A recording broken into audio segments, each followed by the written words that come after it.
Hello everyone, welcome back to my channel. இன்னைக்கு special என்னன்னு பாத்தீங்கன்னா உடைச்சு ஊத்துற முட்டை குழம்பு எப்படி பண்றதுன்னு தான் பார்க்க போறோம். வாங்க வீடியோக்குள்ள போலாம். வீடியோவை ஸ்கிப் பண்ணாம பாருங்க. ஃபர்ஸ்ட் ஒரு pan எடுத்துக்கோங்க. pan நல்லா ஹீட் ஆனதுக்கு அப்புறம் ஒரு குக்கிங் ஆயில் வந்து ஆட் பண்ணிக்கோங்க.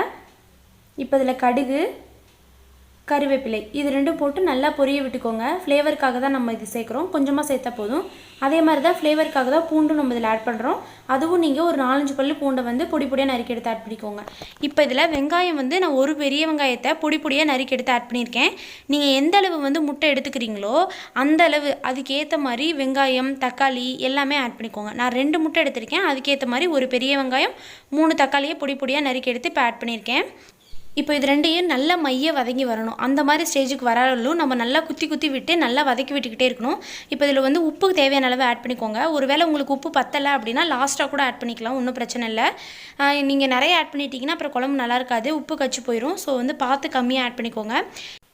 இப்போ இதில் மஞ்சள் தூள் வந்து தேவையான அளவு ஆட் பண்ணிக்கோங்க. ஆட் பண்ணி விட்டு இந்த மாதிரி நல்லா கிளறி விடுங்க. நல்லா ஒன்றோட ஒன்றா சேர்ந்து நல்லா மைய வதங்கி வரும். இப்போ பாருங்கள் ஓரளவு நல்லா மைய வதங்கி வந்துருச்சு. இந்த ஸ்டேஜில் நான் ஆல்ரெடி வந்து தேங்காய் துருவலை வந்து மிக்ஸி ஜாரில் போட்டு அரைச்சி எடுத்து வச்சுருக்கேன். பாருங்கள் இப்போ இதை நான் ஆட் பண்ணிக்கிறேன். இதோட தண்ணி தேவையான அளவு ஆட் பண்ணிக்கிறேன். ஆட் பண்ணி இப்போ நல்லா வந்து கலக்கி விடுங்க. நெக்ஸ்ட்டு மிளகாய் தூள் ஆட் பண்ணிக்கோங்க தேவையான அளவு. நான் வந்து காரமாக செய்கிறனால நிறைய மிளகாய் தூள் ஆட் பண்ணியிருக்கேன்.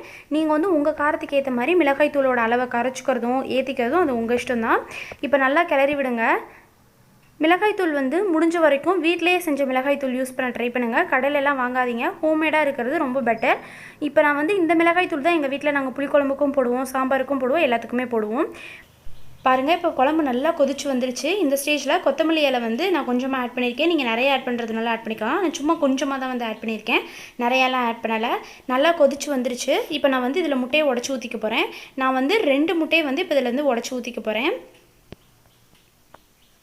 இந்த மாதிரி பொறுமையாக உடச்சி ஊற்றுங்க. வேகமாக உடச்சி ஊற்றுனீங்கன்னா முட்டை வந்து கலைஞ்சிரும்.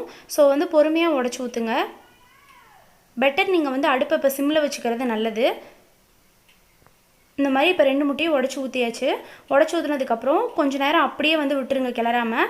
ஒரு 2 மினிட்ஸ் 3 மினிட்ஸ்க்கு அப்புறம் நீங்கள் கிளறினீங்கன்னா பாருங்கள் இந்த மாதிரி முட்டை நல்லா கெட்டியமாக வந்துருச்சு, நல்லா உருண்டையாக வருது பாருங்கள். இந்த மாதிரி பொறுமையாக கிளறி விடணும். வேகமாக கிளறினீங்கன்னா முட்டை உடஞ்சிரும், அப்புறம் ஆஸ் யூஷுவல் எப்பயும் போல் சொதப்பிடும். ஸோ வந்து பொறுமையாக கிளறி விடுங்க. அப்போ தான் வந்து முட்டை நல்லா ஷேப்போடு வரும். பாருங்கள் எவ்வளோ அழகாக வந்திருக்குன்னு. இந்த டிஷ் உங்களுக்கு பிடிச்சிருந்துச்சுன்னா நீங்களும் செஞ்சு பார்த்து எப்படி இருக்குன்னு சொல்லி கமெண்ட் செக்ஷனில் கமெண்ட் பண்ணுங்கள்.